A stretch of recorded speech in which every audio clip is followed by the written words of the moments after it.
In the blood-soaked, shadowed pages of Byzantine history, there lies a moment impossible to forget.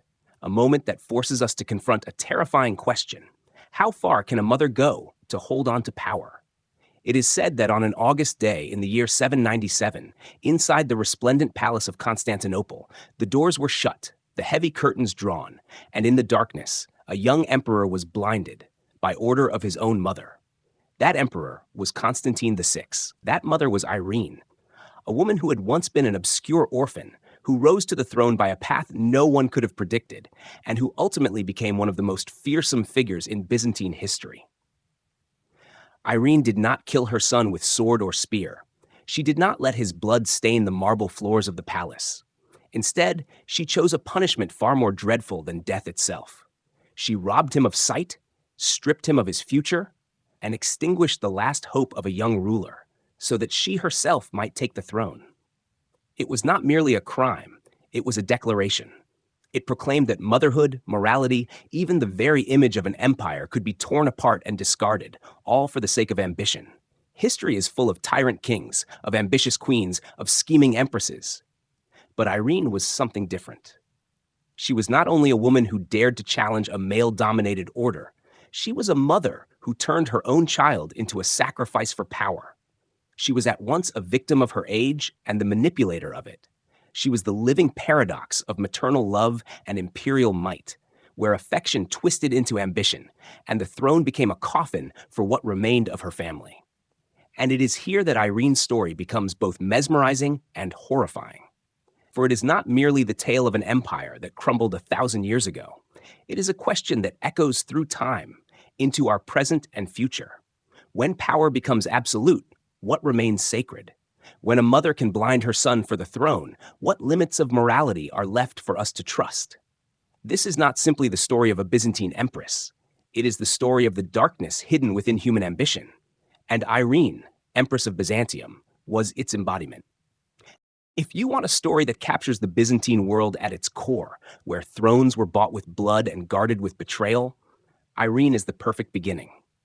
No one of her time could have imagined that an orphan girl from Athens, with no illustrious lineage, no armies at her back, no powerful relatives at court, could ever climb step by step to the throne of the greatest empire in the East.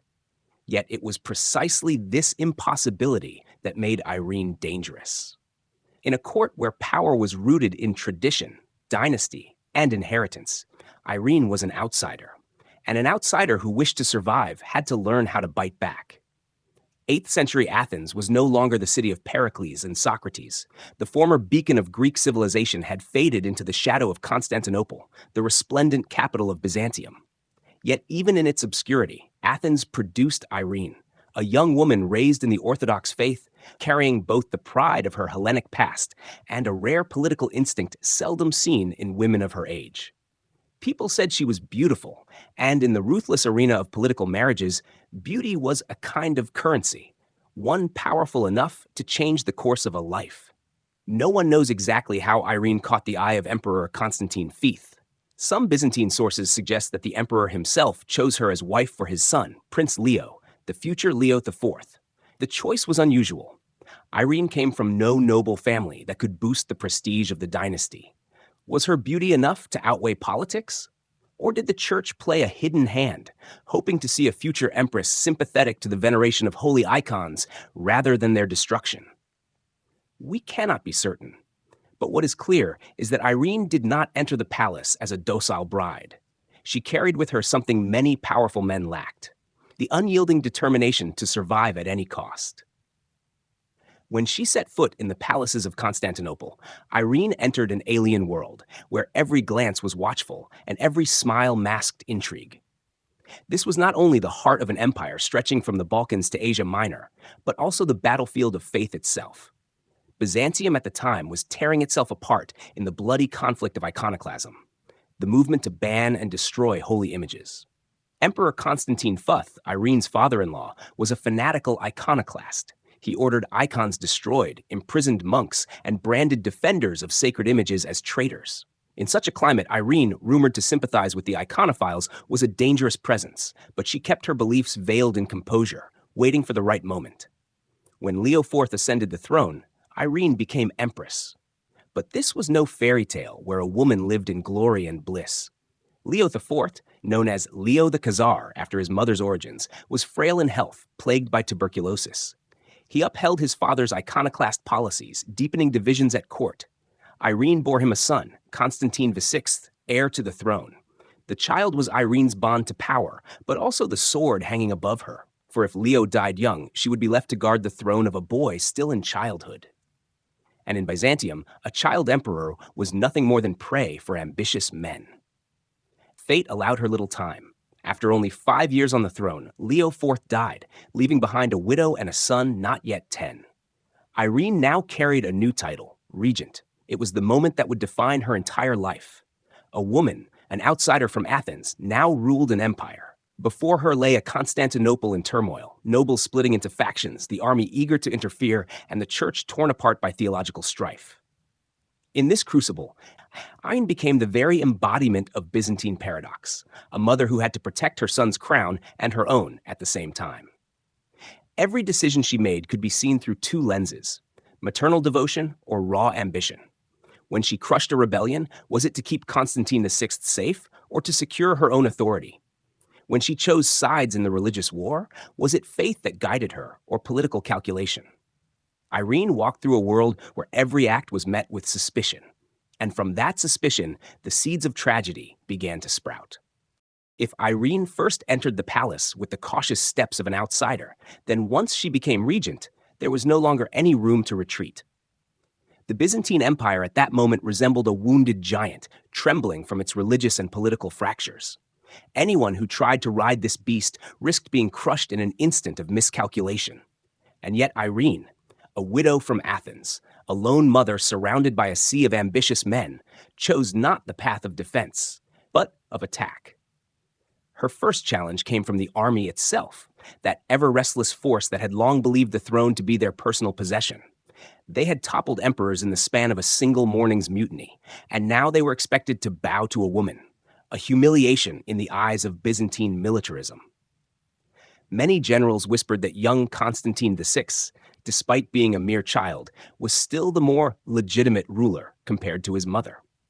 But Irene understood something crucial. The role of guardian of her son's throne could become her deadliest weapon. She claimed she ruled not for herself, but only to safeguard the boy emperor's crown. At first, this slogan was enough to soothe the fury, to keep suspicion momentarily at bay. But Irene knew better. It was nothing more than a fragile veil. Behind that veil, the cracks in the empire widened. Iconoclasm, the war over holy images, still burned fiercely. For many believers, the veneration of Christ and the saints through icons was the very soul of their faith. To the iconoclasts, it was heresy, sin, a betrayal of sacred teaching. Blood was spilled in these disputes, monasteries destroyed, icons shattered into dust. Men and women were tortured, beheaded, exiled, all over a painted wooden panel of the Virgin cradling the child. This was no longer theology. It had become a political wound, threatening to tear Byzantium apart. Irene saw opportunity in this chaos. By most accounts, she leaned toward the veneration of icons, and the Church of Constantinople was drifting into her camp. If she could seize the moment, she might refashion herself as the mother of the church, protector of faith, and, by extension, protector of the throne. Yet this was perilous. Supporting icons meant not only angering the opposing faction, but also challenging the policies of emperors before her. Such defiance was an invitation for vengeance from those who had thrived during the age of icon smashing. Meanwhile, Constantine VI himself was becoming a double-edged sword. As a child, he had been Irene's shield. But the older he grew, the greater the threat he posed. Courtiers whispered that once Constantine reached manhood, he would sweep his mother aside. Dissatisfied generals, weary of Irene's rule, began to pin their hopes on the young emperor as the salvation that could free the throne from a woman's hand. Irene realized, with growing dread, that her own son, the baby she had once cradled, was morphing into a rival. Maternal love and imperial survival were blending into a mire with no way out. We often imagine a mother's love as sacred, untouchable. But in Byzantium, even that could be twisted into a weapon. Did Irene love her son? Probably, yes. But never with the purity of a fairy tale.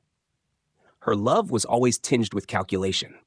For if Constantine grew strong on the throne, it would mean Irene's eclipse, a forgotten widow queen, discarded, perhaps poisoned. To survive, she had to control her son's destiny. Yet the moment a mother begins to see her child as a political rival, every boundary begins to blur. And still, Irene was not merely a schemer. She carried within her a genuine vision for the empire.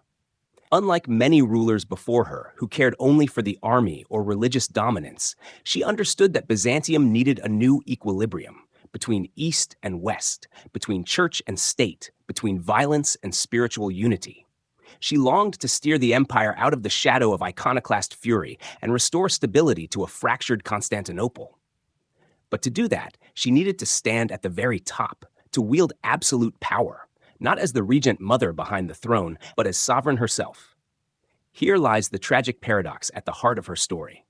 On one hand, Irene could be seen as a dutiful mother, safeguarding her young son's inheritance, carrying the burden of empire in chaotic years. On the other, from the instant she seized power, she planted the seed of ambition, that the throne belonged not only to the boy, but also to her.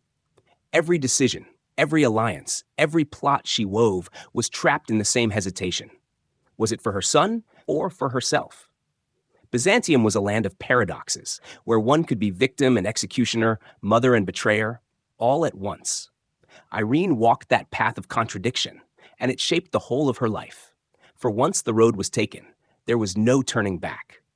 She was no longer merely a widow from Athens who happened to sit on the throne. She had become the living embodiment of a timeless question of power. When forced to choose between blood and crown, which will we choose? As Constantine VI grew older, whispers began to ripple through Constantinople. Could a boy born to be emperor ever escape his mother's shadow? Inside the palace, Irene still held the center stage. She ruled with the cunning of someone who had survived countless intrigues, while her son, at least in theory, the rightful master of the throne, was left to endure a dim and powerless role. That contrast planted in the boy's heart a bitterness that would never quite fade. In an empire where power was believed to be a gift from God, the emperor had to appear strong, visible, and adored. Yet Constantine grew up as a hidden emperor. At every ceremony, when he stood beside his mother, all eyes turned toward Irene. Some even dared whisper her title as Basileus, emperor, rather than merely Basilissa, empress. For a young man, it was a humiliation impossible to forget.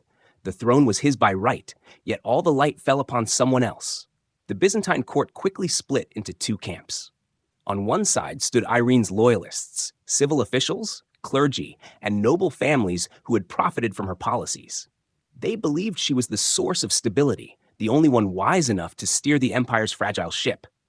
On the other side gathered the supporters of Constantine VI, soldiers and discontented nobles who saw in a female regent an insult to imperial tradition.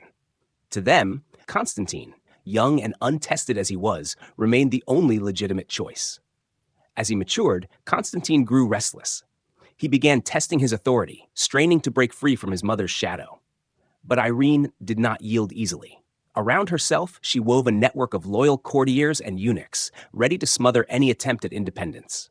Whenever Constantine tried to make a decision of his own, Irene found ways to block it, delay it, or twist it to her advantage. To her, her son was not a ruler but a pawn, useful as long as he was small, dangerous once he learned to move on his own. The cracks widened. In 790, a pivotal moment arrived. The army of Anatolia, the very heart of Byzantine military strength, rose in revolt.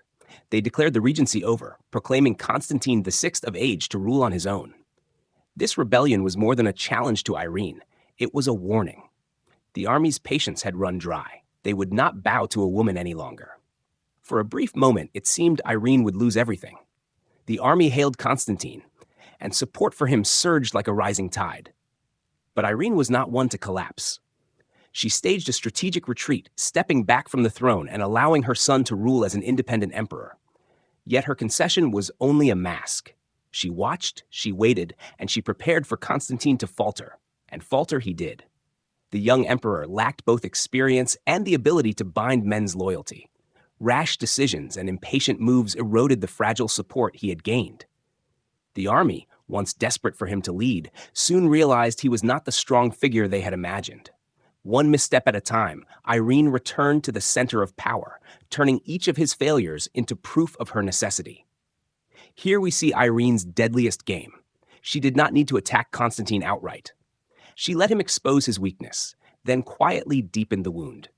Her allies whispered among the people, spreading the tale that only Irene could safeguard the empire. With patience and cold resolve, she reduced her son from emperor to little more than a lost boy adrift on his own throne. For Constantine VI, the humiliation was unbearable. He fought not only to reclaim his throne, but to reclaim his very identity. In his eyes, Irene was no longer a mother, but an enemy who had stolen both his childhood and his crown. What began as a simmering tension now hardened into a battle for survival. We often say that Byzantine history is the history of intrigue, but rarely does intrigue take the form of a broken bond between mother and son. Constantine longed to rule, but each step he took was caught in Irene's web. And Irene, instead of granting power to her son, saw in his growing independence a mortal threat to herself. This was no ordinary struggle for power. This was a family tragedy, magnified onto the vast stage of an empire. When Constantine VI finally gathered his allies and declared himself the true emperor, he was not only challenging his mother, he was defying the entire machine of power she had built around herself. And as history carved into stone, that defiance would lead to a moment from which there was no return. The moment Irene ordered the light to be taken from her own blood. Yet before that dark hour arrived, it all began here. In the years when a child grew beneath the shadow of his mother, and that shadow became a nightmare that consumed them both. In the summer of 797, the venomous game between mother and son reached its brutal conclusion. Constantine VI, now a young man, had tried more than once to reclaim the true throne from his mother's grip. He sought the loyalty of the army, attempted to make independent decisions, even entertained the thought of pushing Irene out of power altogether. But in an empire where every wall had ears and every whisper could become a dagger, Constantine walked straight into the political trap his mother had been weaving for years. Irene was no longer the trembling young widow of 2 decades earlier, crushed beneath the weight of court intrigue. She had become a seasoned serpent of politics, fluent in the use of smiles, promises, and gold to break the loyalty of anyone who stood in her way. When Constantine turned to the army, Irene was already there, bribing generals, planting suspicion. When he sought support among the nobility, she had an entire web of loyalists in place, men and women who could switch sides at nothing more than the arch of her brow. The final confrontation came swiftly, and it was merciless. In August of that year, Irene ordered her guards to seize her son inside the imperial palace itself. There was no room left for negotiation, no chance for a mother's hesitation. In the shadows of the Porphyra Palace, soldiers acting under her direct command carried out an act that would scar history forever. They blinded Constantine. It was more than punishment. In Byzantine politics, a blinded emperor was, for all intents and purposes, a dead emperor. A broken body meant an unfit ruler, for the emperor was believed to embody divine strength. Irene had turned her son from a rival into a living shadow, a prisoner stripped of any chance to threaten her reign again. Pause for a moment and imagine it. A mother who once cradled her infant son, now signing the order to extinguish the light from his eyes. For contemporaries, the act was so monstrous it defied language. The chronicler Theophanes wrote in tones of horror, noting that Irene did not shudder at the crime, while the people passed the story from mouth to mouth like a curse upon her dynasty. And yet, behind the horror lay a cold calculation. Irene understood that power in Constantinople could never tolerate a vacuum. As long as Constantine lived with his sight intact, malcontents would always rally behind him as a banner of legitimacy. The only way to keep her throne secure was to turn him into a symbol of impotence, a name erased from the game. The consequences were heavy. Constantine vanished into confinement after his mutilation. Some records claim he died not long afterward from his wounds and suffering. Rumors spread that Irene had killed her son outright, but in truth, what she chose was far more terrible. She kept him alive so that his broken existence would stand as a permanent warning to anyone daring to rise against her. And so, for the first time in Byzantine history, a woman sat on the throne in her own right. Irene was no longer regent, no longer the shadow behind husband or son. She declared herself Basilius, emperor, not Basilissa, empress. She claimed sovereignty in the language of men, rejecting any notion of gendered dependence. But the throne she took was drenched in blood and tears, and her crime against her son made her image both formidable and terrifying. How should we see Irene then? As a tyrant stripped of all humanity, or as a stateswoman forced to wield the ultimate weapon? If Constantinople had descended into chaos, if generals and nobles had torn the empire apart, if Charlemagne in the West had seized the chance to swallow Byzantium whole, would history have remembered her as cruel or as a savior? That question still hangs more than 1,000 years later. To some historians, Irene embodies corruption, the mother who betrayed her sacred duty. To others, she is proof that Byzantine politics allowed no softness, no mercy. She did not choose the game she was forced to play. She only chose how to survive it. And in making that choice, Irene did not merely kill her only son as an emperor. She killed whatever was left of her own humanity. With the political downfall of Constantine VI, a power vacuum unlike anything Constantinople had ever seen opened wide. And from that void, Irene emerged, no longer hidden in anyone's shadow. For the first time in Byzantine history, a woman declared herself Basilius, emperor, not Basilissa, empress. This was no mere play of words. In a realm where language was law and ritual was power, Irene tore apart the thin veil separating the symbolic authority of women from the absolute sovereignty reserved for men. Yet the throne she ascended was anything but solid. It trembled, cracked, surrounded by suspicious eyes. Courtiers whispered, "How could a woman rule an empire so vast?"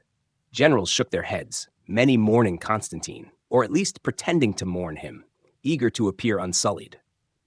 Irene knew too well that her golden throne was, in their eyes, nothing more than a rotting wooden chair, and she had to secure it before anyone thought to pull it out from under her. Her first answer was purges. With cold, decisive orders, she eliminated those still loyal to Constantine. Some were exiled to the barren edges of Asia Minor, where dust and oblivion swallowed their cries. Others vanished entirely from the chronicles, as though Irene herself had edited Byzantine history, erasing them from memory. Those who remained were bound to her with gifts of silver and gold, their loyalty shackled by both fear and greed. But Irene did not rely on the sword alone. She understood that in Byzantium, power was not confined to soldiers or courtiers. It also resided in icons, images, the painted saints adorning church walls. This was the age of the iconoclast crisis, the furious debate over whether holy images should be venerated or destroyed. For decades, emperors had smashed icons, stripped frescoes from walls, melted golden images into coins to pay their troops. Irene, unlike her husband and many in her court, sided with the iconophiles. To her, icons were not mere decorations, but bridges between the human and the divine. And in Byzantium, faith was never just faith, it was a weapon. Irene wielded it like the sharpest blade in her arsenal. In 787, she convened the Second Council of Nicaea, an event that echoed through the centuries. Bishops from across the empire gathered, and under Irene's patronage, the veneration of icons was restored. Once more, saints looked down from painted panels, churches glowed with gold and candlelight. The decision elevated Irene as the savior of Orthodox faith, celebrated as the restorer of Byzantium's soul after decades of heresy. But make no mistake, Irene was not moved solely by piety. This was a masterstroke of politics. By giving the people and the clergy what they craved, images of Christ and the saints, she secured unshakable backing from the Eastern Church. And in an empire where thrones were forever precarious, to have the church behind her was to have an unyielding pillar of legitimacy. Still, the impact of Irene's reversal of iconoclasm spread beyond Constantinople. It sent a message to the West, where the Pope in Rome watched closely. Relations between Constantinople and Rome had long been strained. Doctrinal disputes, power struggles, and now the rise of a new force, Charlemagne, king of the Franks. While Irene was consolidating her rule in the East, Charlemagne was carving his name into history through dazzling conquests. On Christmas Day, 800, just a few years after Irene had seized power, Pope Leo III placed a crown on his head, proclaiming him Holy Roman Emperor. It was a direct blow to Constantinople's prestige. How could some Western king dare to claim Caesar's mantle while Byzantium still stood? For Irene, this was both a threat and an opportunity. Byzantine sources, thick with rumor, even suggested she considered marrying Charlemagne to unite East and West. Such a union, had it ever come to pass, would have redrawn the map of Europe. In reality, these whispers were likely exaggerations or fantasies. Irene, shrewd as she was, knew too well that the Empress of Constantinople could not so easily clasp hands with a man her people viewed as a barbarian. And yet, the very existence of those rumors revealed something crucial. Irene had become the axis of international diplomacy. She was no longer merely a cunning widow or an accidental regent. She was a true emperor, someone both East and West had to reckon with, to negotiate with, to fear. But power in Byzantium was always fragile, almost absurdly so. Could a woman rule? Yes. Could a woman sit upon a gilded throne, command armies, issue decrees of history-shaping importance? Yes. But could a woman make all kneel before her without provoking suspicion, ridicule, or conspiracy? Never. Irene lived encircled by watchful eyes, whispers behind her back, and daggers hidden in the sleeves of courtiers. She could restore icons, bribe the army, spar with popes and emperors. But in her own palace, every echo of her footsteps sounded like the ticking of a clock, counting down to the next plot waiting to explode. If Irene believed that styling herself Basilius and restoring the icons of the saints would free her from the shadows of conspiracy in the court, she underestimated the stubborn endurance of suspicion in Byzantine politics. In Constantinople, the throne was never merely a seat, it was a volcano, always rumbling with ambition, betrayal, and hatred, ready to erupt at any moment. The moment Irene became sole sovereign, she faced a bitter paradox. She was clever enough to scheme her way to power, yet she lacked one essential quality her male counterparts enjoyed: legitimacy in the eyes of the army. The Byzantine military was both the armor and the blade of the empire. It could shield the throne or pierce straight through the ruler's heart in a single night.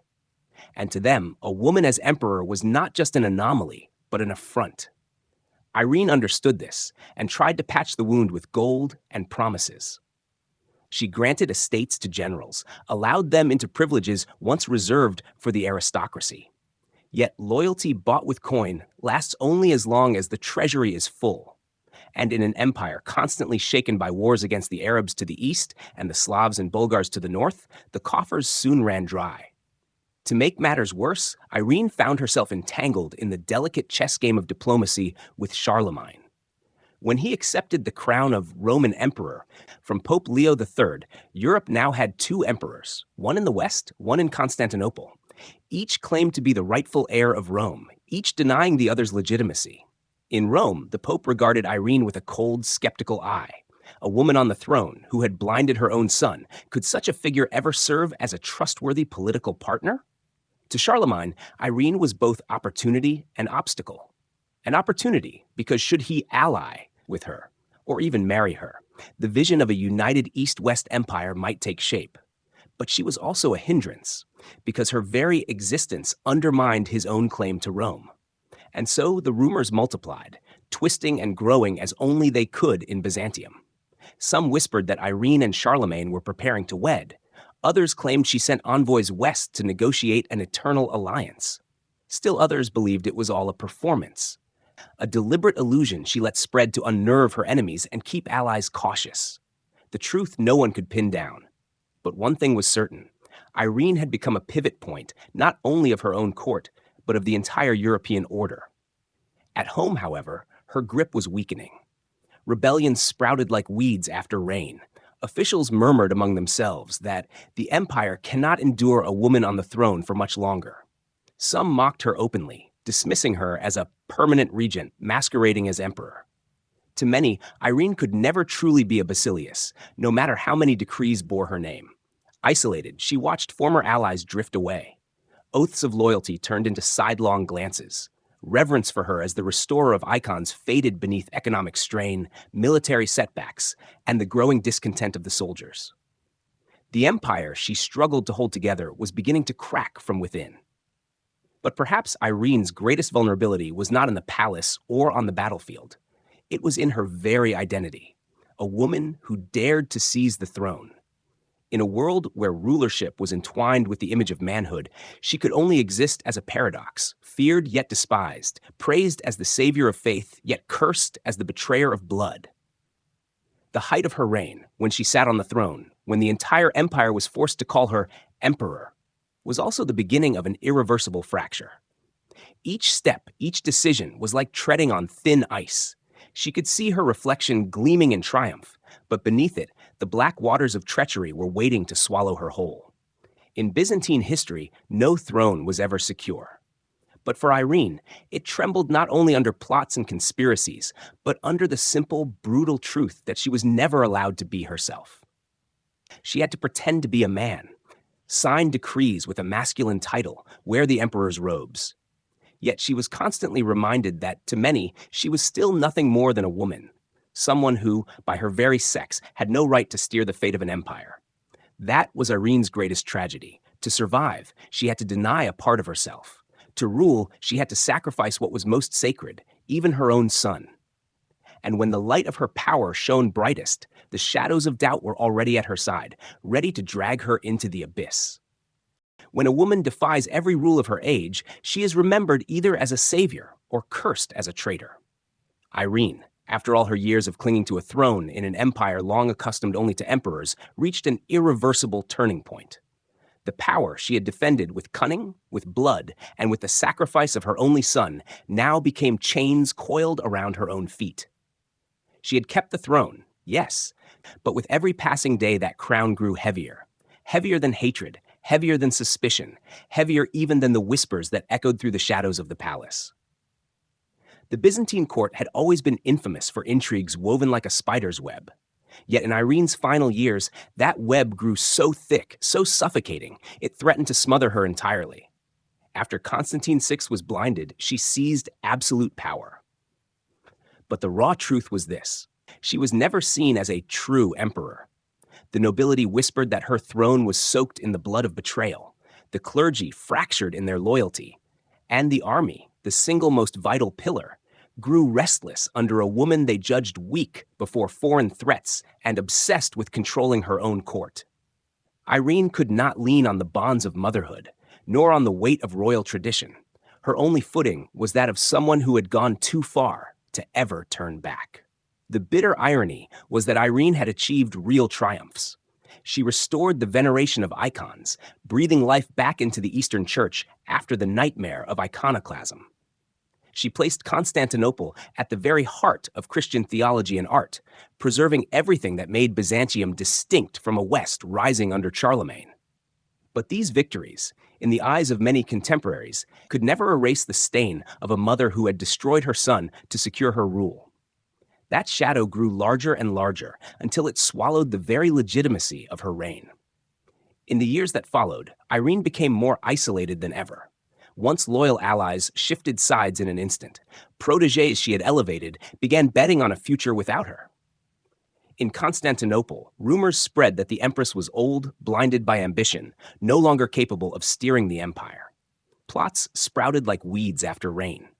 In a state long accustomed to emperors being poisoned, assassinated, or deposed overnight, Irene's survival rested only on the frail fabric of political alliances. And as anyone who had climbed the throne by intrigue knew too well, no alliance lasts forever. Meanwhile, in the West, Charlemagne had been crowned Holy Roman Emperor by the Pope, a direct insult to the Roman legacy Byzantium so jealously guarded. Under Irene's rule, Constantinople suddenly looked adrift. The West dismissed her because she was a woman. The East distrusted her because she had no heir. Her isolation was not merely personal. It was the isolation of an entire empire under a dynasty drained of vitality. Slowly, even her closest courtiers began to see her as a burden. Sources tell us Irene became a prisoner in her own palace, hemmed in by flatterers waiting for the perfect moment to betray her. She had no son to pass the throne to, no husband to stand beside her, and no loyal guard left to shield her from the storm of those eager to tip the balance of power. In such an atmosphere, her downfall was inevitable. And in 802, it came. A swift palace coup unfolded, efficient, nearly bloodless. Irene, the woman who had blinded her son to preserve her crown, was now cast down by her very courtiers. Stripped of her throne, stripped of her power, she was driven from the palace and exiled to the island of Lesbos. There, the once reigning Empress of Byzantium became a ghost in exile, surviving on the contempt of those who had once bowed before her. She died in obscurity in 803. No mourning, no spectacle, not even the dignity of a proper tragedy. Only disappearance, like a blot of ink erased from the map of power. And here lies the paradox. Irene defeated every political enemy, yet in the end, she lost to time itself and to the hatred she had sown with her own hands. The power she clung to was not enough to redeem her honor, not enough to save her from isolation, not enough to grant her a worthy ending. That was Irene's true tragedy. The price of keeping the throne was the throne itself, along with everything that had once given her life meaning. If we were to see Irene only as a villain in a family tragedy, the story would be far simpler. A mother who blinded her son, an empress dethroned and left to die in solitude. That alone would be enough to fill the mold of a Greek tragedy. Yet Byzantine history, with all its tangled contradictions, refuses to let us rest on such easy judgments. Irene, for all the curses history heaps upon her name, played a decisive role in reshaping an entire civilization. Consider the Second Council of Nicaea in 787, a gathering held under Irene's patronage. It was she who ended the first wave of iconoclasm, halting the bloody fractures that had torn the church apart and putting a stop to the destruction of sacred images. That council not only restored the tradition of religious art, it reasserted Constantinople's spiritual authority, turning the city into a beacon of theology and Eastern artistry. Without Irene, the mosaics, the icons, and the entire artistic legacy of Byzantium might well have perished in the fury of zealots. Here, she is not a cruel mother, but a woman bold enough to stand against the tide of history, preserving beauty for generations to come. And then there were her diplomatic gambits. The rumor that Irene sought marriage with Charlemagne may have been pure fiction, or a creation of political imagination, but it revealed something essential: her ability to think beyond the boundaries of her age. An East-West union, had it happened, would have reunited the Roman Empire in a new form, binding Constantinople to Aachen, Eastern relics to Western arms. The idea, however impossible, reflected Irene's vision of a single, undivided empire, bridging a rift that had already begun to widen in the 8th century. Where male emperors were drawn to the battlefield, Irene dared to imagine a different path, one of alliance, however fragile, however unlikely. And yet, paradox never ceased to stalk her. Irene, the champion of Eastern tradition, was ultimately rejected by the East itself. Byzantine princes, generals, and nobles saw her as a dangerous anomaly, a woman on a man's throne. To them, her theological and artistic triumphs could never erase the indelible stain. She had crossed the bounds of motherhood and of the natural order. When Irene died in isolation, her successors did not honor her. They nearly erased her from memory. She became a shadow, a stranger among Byzantine emperors, a name spoken only with hesitation. But history, as always, refused to let the story end in darkness. Centuries later, Irene was reconsidered. To theologians, she became a heroine who saved the church from the specter of iconoclasm. To modern historians, she is a case study in the tragedy of women in power, forced to choose between motherhood and authority, and doomed to fail at both. To others, she is simply proof of a cruel truth. When power becomes the highest purpose, it grinds down every bond, even the most sacred one between mother and child. The question, was it worth it, still echoes more than 1,000 years later. Was it worth it to sacrifice her son to preserve her throne, only to end her life in exile? Was it worth it to defy prejudice and become the first woman to rule Byzantium in her own right, only to be remembered first and foremost as a usurper? Was it worth it to restore art and theology, only to become a symbol of ruthlessness? Perhaps the answer lies within the paradox itself. Irene was both shadow and light, betrayer and savior, victim and executioner. The Byzantine Empire was always a world of contradictions, an Eastern Rome that was glorious yet decayed, sacred yet brutal. And Irene, in many ways, embodied that essence more perfectly than anyone else. To remember Irene is not only to recall the mother who blinded her son, nor only the empress who restored the icons. It is to hold together the whole, the ambition, the solitude, the greatness, and the grief, like a Byzantine mosaic, where every shard is needed to complete the image. In that contradiction lies her legacy, a lesson in the terrible price of power and the truth that sometimes to save an empire, a person may sacrifice even their own humanity. Irene's life was a riddle etched into the marble of Constantinople, impossible to ignore, yet never fully unraveled. She began as an orphan girl from Athens, a shadow at the empire's edge, and rose to command the most radiant throne in the known world. Along her path, she defied patriarchs, generals, and emperors. She restored icons, shaped theology, and dared to dream of uniting East and West. And still, her name lingers most often in a whisper of horror. The mother who blinded her own son. That may be the cruelest irony. In striving to preserve the empire, she severed the bond most sacred. In reaching for eternity, she condemned herself to infamy. Her reign stands as both triumph and tragedy, a tale where devotion blurred into ambition, and where the cost of power was written not in gold, but in tears. To speak of Irene is not to speak of monsters or saints, but of the fragile and terrifying truth at history's core. That greatness and cruelty so often walk together, and that the legacy of an empire can hinge upon the choices of one solitary woman.